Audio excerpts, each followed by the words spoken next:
Somebody, let's sing it together. I just want to praise you. I just want to praise you. I want to lift my hands My hand and say I love you.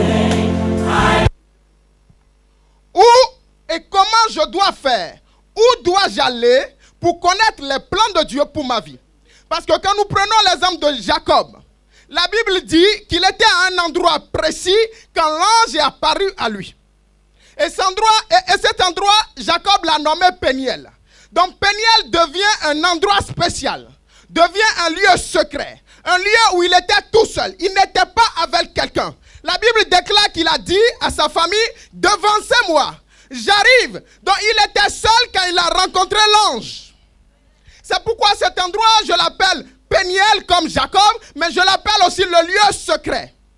Quel est ton lieu secret? Où dois-tu rencontrer l'Éternel afin qu'il te révèle les plans, ses plans pour ta vie? Rapidement, allons dans Matthieu chapitre 6, verset 6. Moi, j'ai une version qui me touche plus, qui me parle plus. Je lirai ma version parole de vie. La Bible dit, mais toi, quand tu veux prier, va dans la pièce la plus cachée de la maison, ferme la porte, prie ton Père qui est là, même dans cet endroit secret. Là, on nous parle de pièces cachées. Et cette pièce cachée, je veux que tu soulignes ce passage-là. La pièce cachée, quelque chose qui est caché, c'est quelque chose qui est secret. C'est pourquoi j'appelle cet endroit le lieu secret. Et le thème de mon exhortation ce matin, c'est le lieu secret. Le lieu secret, c'est quoi? Assieds-toi une seconde. Le lieu secret, c'est quoi? Cet endroit que je baptise et que je nomme le lieu secret, c'est quoi cet endroit? Le lieu secret, c'est l'endroit où tu rencontres Dieu. C'est l'endroit où tu donnes rendez-vous à l'Éternel. C'est l'endroit où tu cherches la face de Dieu. Parce que, regardons un peu dans la Bible. Tous les grands hommes de Dieu, à un moment donné ou à un autre, ils ont eu à rencontrer l'Éternel, mais ils étaient seuls, face à face avec Dieu. Où l'Éternel leur a donné les révélations sur leur vie. Prenons l'exemple de Josué. Avant d'aller battre les murs de Jéricho, il est parti sur la montagne. Il est parti demander à l'Éternel, que dois-je faire? Comment dois-je faire? Et cet endroit, cette montagne où Josué est parti, je l'appelle le lieu secret. Donc je pense et je crois qu'un enfant de Dieu doit avoir un lieu secret. Un lieu où tu rentres en intimité avec ton Père. Un lieu où tu rentres en profondeur avec ton Père. Un lieu où ton Père te parle. Un lieu où il te révèle ses plans pour ta destinée. Un lieu où il te dit comment tu dois marcher. Un lieu où il te révèle ce que tu dois faire chaque jour. Je crois qu'un enfant de Dieu, avant d'entamer une journée, il doit aller consulter le Père pour savoir quel est le planning de ma journée. Mais cet endroit, je l'appelle le lieu secret. Tu dois avoir un lieu secret. Le lieu secret, ce n'est pas l'apanage de 2 ou de 3 personnes. Tu n'as pas besoin d'avoir une grande maison. Tu n'as pas besoin d'avoir une grande pièce. Je sais que dans la Bible, il est recommandé d'avoir dans ta maison une chambre haute. Mais nous n'avons pas tous les moyens d'avoir une chambre haute chez nous. Mais je sais que même si tu habites chez quelqu'un, tu peux transformer la salle de bain en lieu secret. Tu peux transformer un coin particulier en lieu secret. Où tu donnes rendez-vous à ton Père. Parce que dans le verset que nous avons lu, la Bible dit, le Seigneur Jésus dit aux disciples, priez plutôt dans le lieu secret où votre Père s'y trouve déjà. Il est déjà dans le lieu secret. Tu n'as pas besoin de chercher à lui donner rendez-vous. Il suffit simplement que tu lui dises, Père, à telle heure, nous allons nous rencontrer à cet endroit. La Bible déclare de mon Père qu'il est omniprésent. Si tu lui donnes rendez-vous, il sera là. Il sera là. Le lieu secret est une expérience à vivre. Nous ne pouvons pas faire des percées avec le Christ si nous n'avons pas d'intimité, si nous n'avons pas un lieu secret avec le Seigneur. Je sais que personne n'aime qu'on dérange son intimité. C'est de la même manière que tu dois créer l'atmosphère. Tu dois créer ton intimité avec ton Père.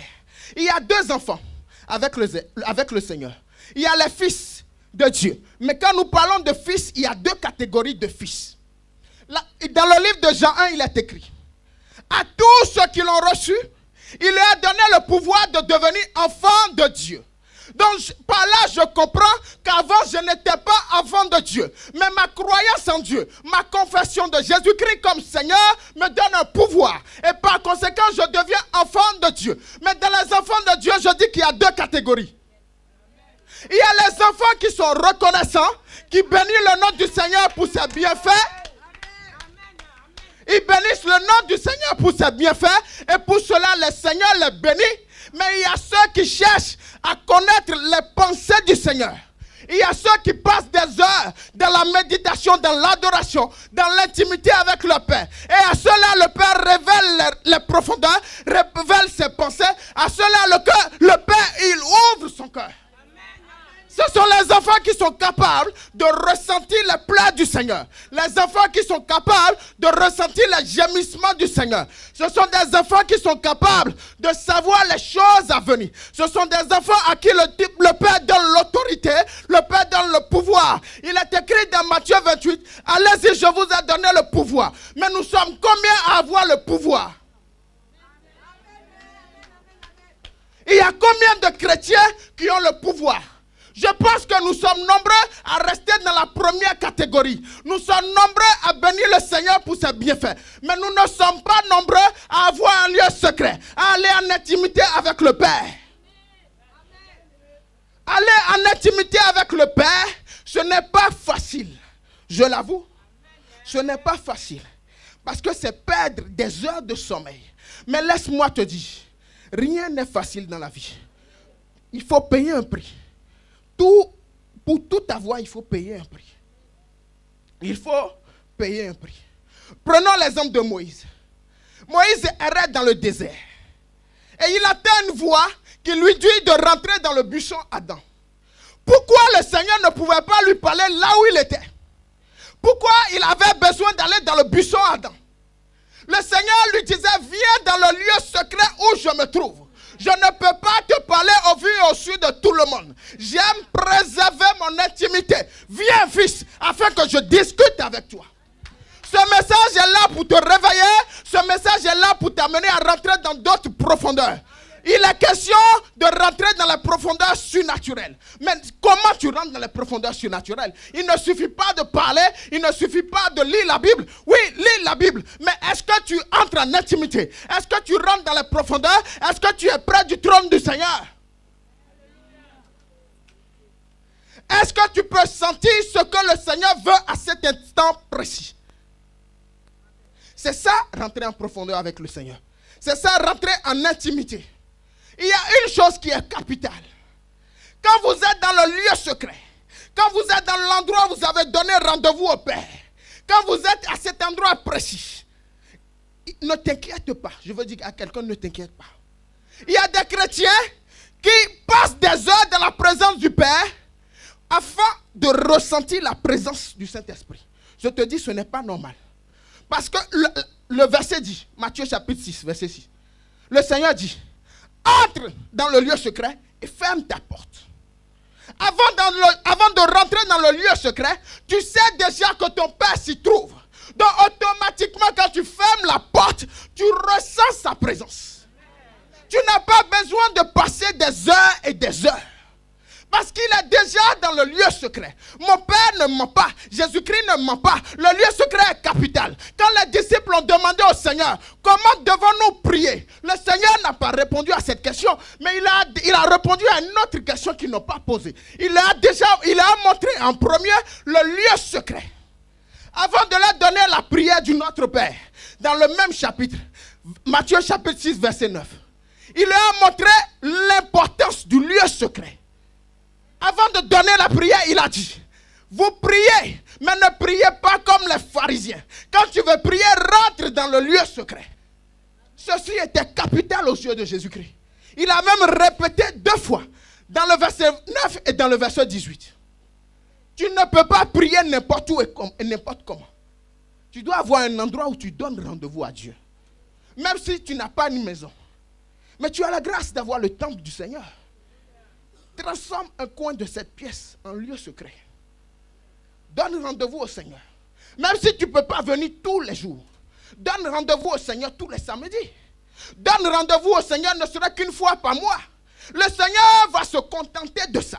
Parce qu'il veut commencer quelque chose avec toi. Mais tu es là, tu passes partout. Tu passes d'église en église, ça ne va rien changer. Tu ne connaîtras aucune pensée. Les révélations sur ta destinée. Comment faire pour impacter? Comment faire pour savoir comment dominer le monde? Tu ne peux pas l'avoir au milieu de tout le monde. Le Seigneur ne peut pas te parler comme ça. C'est des choses très importantes. Il ne peut pas te les révéler comme ça aux yeux de tout le monde. Il ouvre son cœur en cachette.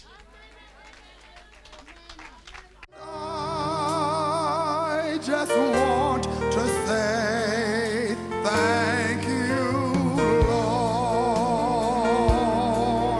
Come on, everybody, let's sing it together. I just want to praise you. Just want to praise. I want to lift my hands